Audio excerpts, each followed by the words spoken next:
రక్షాబంధన్ అన్నా చెల్లెళ్ల బంధాన్ని చెప్పే అద్భుతమైన వేడుక. అందుకే ప్రపంచంలో ఎక్కడా లేని విధంగా ఇక్కడే అద్భుతమైన వేడుకను జరుపుకుంటున్నాం. అయితే ప్రధాని నరేంద్ర మోడీని సొంత సోదరుడి కంటే ఎక్కువగా చూసే ఓ పాకిస్తానీ మహిళ ఉన్నారు. ఆమెకు మోడీ అంటే ఎంతో అభిమానం. తాను ఎక్కడ ఉన్నా ఎలాంటి పరిస్థితుల్లో ఉన్నా ఖచ్చితంగా మోడీకి ఆమె రాఖీ కడుతారు. ప్రధాని నరేంద్ర మోడీ కోసం పాకిస్తానీ సోదరి కమర్ షేక్ ఈసారి కూడా అపూర్వమైన రాఖీని సిద్ధం చేశారు. గత 30 ఏళ్లుగా ప్రధాని నరేంద్ర మోడీ అంటే ఆమె ఎంతో ప్రేమను చూపిస్తున్నారు. అంతేకాదు తన నిజమైన సోదరుడిలా భావించి మోడీ ఆశీర్వాదం తీసుకుంటున్నారు. ఈసారి కూడా ఆహ్వానం కోసం ఎదురు చూస్తున్నారు. ప్రతి సంవత్సరం ముందే ఫ్లైట్ టికెట్స్ కూడా బుక్ చేసుకుంటారు. కమర్ షేక్ పాకిస్తాన్లోని కరాచీలో పుట్టారు. అయితే ఆమె 1981లో భారత్ వచ్చినప్పుడు మోహసిన్ షేక్ అనే దూర బంధువుతో ప్రేమలో పడ్డారు. అప్పుడే ఆమె అతడిని పెళ్లి చేసుకున్నారు. ఆ తర్వాత భారత్లో సెటిల్ అయ్యారు. అహ్మదాబాద్లో వ్యాపారం చేసుకుంటూ ఇక్కడే ఉన్నారు. ఇక గుజరాత్లో హిందూ ముస్లిం వివాదాలున్నా కూడా మోడీ మీద ఆమె వ్యతిరేకత పెంచుకోలేదు. ప్రధాని నరేంద్ర మోడీ యూత్ లీడర్గా ఉన్నప్పటి నుంచే అభిమానించడం మొదలు పెట్టారు. ఆమె మోడీ ప్రసంగాలకు సింప్లిసిటీకి ఆమె ముగ్ధులైపోయారు. అంతే ఆమె తన సోదరుడిలా భావించి రాఖీ పండుగ రోజున రాఖీ కట్టాలని చాలా ప్రయత్నించారు. కానీ మొదట కుదరలేదు. అయితే 1990లో బీజేపీ రాష్ట్ర లీడర్గా గుర్తింపు పొందిన సమయంలో మోడీకి రాఖీ కట్టాలని భావించారు.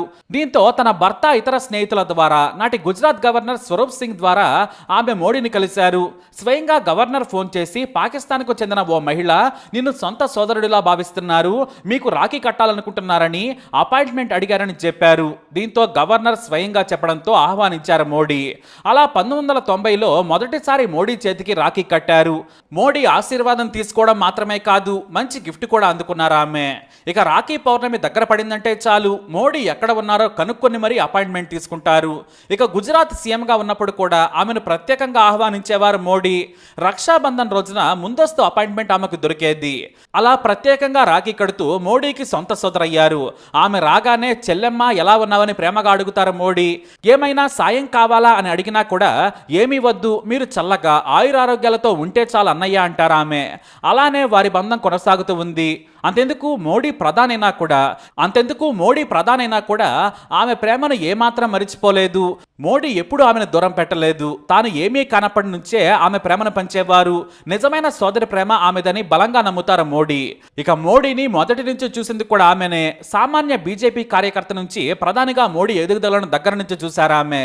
ప్రతి ఏటా రక్షాబంధన్ రోజునే కలుస్తారు మోడీ కమర్. అయితే 3 ఏళ్లు వరుసగా కరోనా ఉండడంతో మోడీకి రాఖీ కట్టలేదు. కానీ గత ఏడాది మోడీని కలిసి రాఖీ కట్టారు ఆమె. ఈసారి కూడా ఆగస్టు 19న మోడీకి రాఖీ కట్టేందుకు విమానం టికెట్లు కూడా బుక్ చేసుకున్నారు. ఇక మోడీ ఆఫీస్ నుంచి ఆహ్వానం అందాల్సి ఉంది. ఒకవేళ లేకున్నా కూడా సమయం చెబితే చాలు కలిసేంత కాంటాక్ట్స్ ఆమెకు పిఎంఓ ఆఫీసులో ఉన్నాయి. దీంతో ఈసారి కూడా రక్షాబంధన్ రోజున ప్రధాని మోడీకి పాకిస్తానీ సోదరి షేక్ కమర్ రాఖీ కట్టనున్నారు.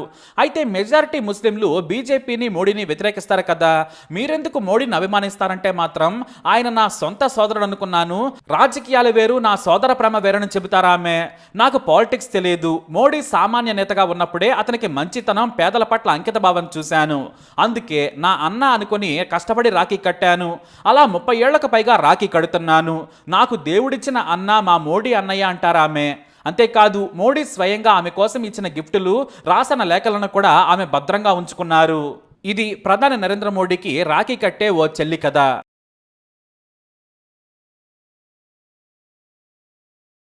రక్షాబంధన్ అన్నా చెల్లెళ్ల బంధాన్ని చెప్పే అద్భుతమైన వేడుక.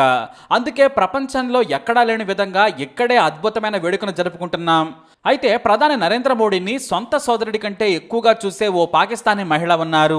ఆమెకు మోడీ అంటే ఎంతో అభిమానం. తాను ఎక్కడ ఉన్నా ఎలాంటి పరిస్థితుల్లో ఉన్నా ఖచ్చితంగా మోడీకి ఆమె రాఖీ కడుతారు. ప్రధాని నరేంద్ర మోడీ కోసం పాకిస్తానీ సోదరి కమర్ షేక్ ఈసారి కూడా అపూర్వమైన రాఖీని సిద్ధం చేశారు. గత 30 ఏళ్లుగా ప్రధాని నరేంద్ర మోడీ అంటే ఆమె ఎంతో ప్రేమను చూపిస్తున్నారు. అంతేకాదు తన నిజమైన సోదరుడిలా భావించి మోడీ ఆశీర్వాదం తీసుకుంటున్నారు. ఈసారి కూడా ఆహ్వానం కోసం ఎదురు చూస్తున్నారు.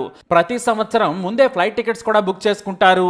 కమర్ షేక్ పాకిస్తాన్లోని కరాచీలో పుట్టారు. అయితే ఆమె 1981లో భారత్ వచ్చినప్పుడు మోహసిన్ షేక్ అనే దూర బంధువుతో ప్రేమలో పడ్డారు. అప్పుడే ఆమె అతడిని పెళ్లి చేసుకున్నారు. ఆ తర్వాత భారత్లో సెటిల్ అయ్యారు. అహ్మదాబాద్లో వ్యాపారం చేసుకుంటూ ఇక్కడే ఉన్నారు. ఇక గుజరాత్లో హిందూ ముస్లిం వివాదాలున్నా కూడా మోడీ మోడీ మీద ఆమె వ్యతిరేకత పెంచుకోలేదు. ప్రధాని నరేంద్ర మోడీ యూత్ లీడర్గా ఉన్నప్పటి నుంచే అభిమానించడం మొదలుపెట్టారు ఆమె. మోడీ ప్రసంగాలకు సింప్లిసిటీకి ఆమె ముగ్ధులైపోయారు. అంతే, ఆమె తన సోదరుడిలా భావించి రాఖీ పండుగ రోజున రాఖీ కట్టాలని చాలా ప్రయత్నించారు. కానీ మొదట కుదరలేదు. అయితే 1990లో బీజేపీ రాష్ట్ర లీడర్గా గుర్తింపు పొందిన సమయంలో మోడీకి రాఖీ కట్టాలని భావించారు. దీంతో తన భర్త, ఇతర స్నేహితుల ద్వారా నాటి గుజరాత్ గవర్నర్ స్వరూప్ సింగ్ ద్వారా ఆమె మోడీని కలిశారు. స్వయంగా గవర్నర్ ఫోన్ చేసి, పాకిస్తాన్కు చెందిన ఓ మహిళ నిన్ను సొంత సోదరుడిలా భావిస్తున్నారు, మీకు రాఖీ కట్టాలనుకుంటున్నారని అపాయింట్మెంట్ అడిగారని చెప్పారు. దీంతో గవర్నర్ స్వయంగా చెప్పడంతో ఆహ్వానించారు మోడీ. అలా 1990లో మొదటిసారి మోడీ చేతికి రాఖీ కట్టారు.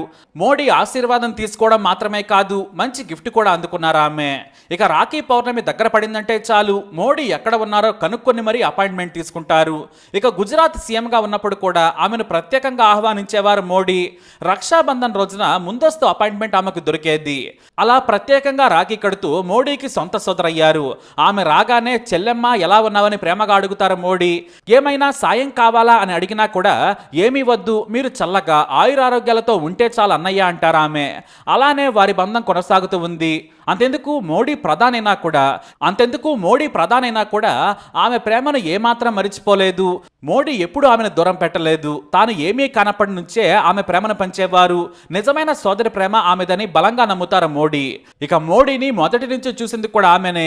సామాన్య బీజేపీ కార్యకర్త నుంచి ప్రధానిగా మోడీ ఎదుగుదలను దగ్గర నుంచి చూశారు ఆమె. ప్రతి ఏటా రక్షాబంధన్ రోజునే కలుస్తారు మోడీ కమర్. అయితే 3 ఏళ్లు వరుసగా కరోనా ఉండడంతో మోడీకి రాఖీ కట్టలేదు. కానీ గత ఏడాది మోడీని కలిసి రాఖీ కట్టారామె. ఈసారి కూడా ఆగస్టు 19న మోడీకి రాఖీ కట్టేందుకు విమానం టికెట్లు కూడా బుక్ చేసుకున్నారు. ఇక మోడీ ఆఫీస్ నుంచి ఆహ్వానం అందాల్సి ఉంది. ఒకవేళ లేకున్నా కూడా సమయం చెబితే చాలు, కలిసేంత కాంటాక్ట్స్ ఆమెకు పిఎంఓ ఆఫీసులో ఉన్నాయి. దీంతో ఈసారి కూడా రక్షాబంధన్ రోజున ప్రధాని మోడీకి పాకిస్తానీ సోదరి షేక్ కమర్ రాఖీ కట్టనున్నారు. అయితే మెజారిటీ ముస్లింలు బీజేపీని, మోడీని వ్యతిరేకిస్తారు కదా, మీరెందుకు మోడీని అభిమానిస్తారంటే మాత్రం ఆయన నా సొంత సోదరుడు అనుకున్నాను, రాజకీయాలు వేరు, నా సోదర ప్రేమ వేరని చెబుతారా ఆమె. నాకు పాలిటిక్స్ తెలియదు. మోడీ సామాన్య నేతగా ఉన్నప్పుడే అతనికి మంచితనం, పేదల పట్ల అంకిత భావం చూశాను. అందుకే నా అన్న అనుకుని కష్టపడి రాఖీ కట్టాను. అలా 30 ఏళ్లకు పైగా రాఖీ కడుతున్నాను. నాకు దేవుడిచ్చిన అన్న మా మోడీ అన్నయ్య అంటారా ఆమె. అంతేకాదు మోడీ స్వయంగా ఆమె కోసం ఇచ్చిన గిఫ్టులు, రాసిన లేఖలను కూడా ఆమె భద్రంగా ఉంచుకున్నారు. ఇది ప్రధాని నరేంద్ర మోడీకి రాఖీ కట్టే ఓ చెల్లి కథ. మరి ఈ స్టోరీపై మీ అభిప్రాయాన్ని కామెంట్ ద్వారా తెలియజేయండి. వీడియోని లైక్ చేయండి, షేర్ చేయండి, మా ఛానల్ని సబ్స్క్రైబ్ చేసుకోండి. రక్షాబంధన్ రోజున ప్రధాని మోడీకి పాకిస్తానీ సోదరి షేక్ కమర్ రాఖీ కట్టనున్నారు. అయితే మెజారిటీ ముస్లింలు బీజేపీని, మోడీని వ్యతిరేకిస్తారు కదా, మీరెందుకు మోడీని అభిమానిస్తారంటే మాత్రం ఆయన నా సొంత సోదరుడు అనుకున్నాను, రాజకీయాలు వేరు, నా సోదర ప్రేమ వేరని చెబుతారా ఆమె. నాకు పాలిటిక్స్ తెలియదు. మోడీ సామాన్య నేతగా ఉన్నప్పుడే అతనికి మంచితనం, పేదల పట్ల అంకిత భావం చూశాను. అందుకే నా అన్న అనుకుని కష్టపడి రాఖీ కట్టాను. అలా 30 ఏళ్లకు పైగా రాఖీ కడుతున్నాను. నాకు దేవుడిచ్చిన అన్న మా మోడీ అన్నయ్య అంటారా ఆమె. అంతేకాదు మోడీ స్వయంగా ఆమె కోసం ఇచ్చిన గిఫ్టులు, రాసిన లేఖలను కూడా ఆమె భద్రంగా ఉంచుకున్నారు. ఇది ప్రధాని నరేంద్ర మోడీకి రాఖీ కట్టే ఓ చెల్లి కథ. మరి ఈ స్టోరీపై మీ అభిప్రాయాన్ని కామెంట్ ద్వారా తెలియజేయండి. వీడియోని లైక్ చేయండి, షేర్ చేయండి, మా ఛానల్ని సబ్స్క్రైబ్ చేసుకోండి.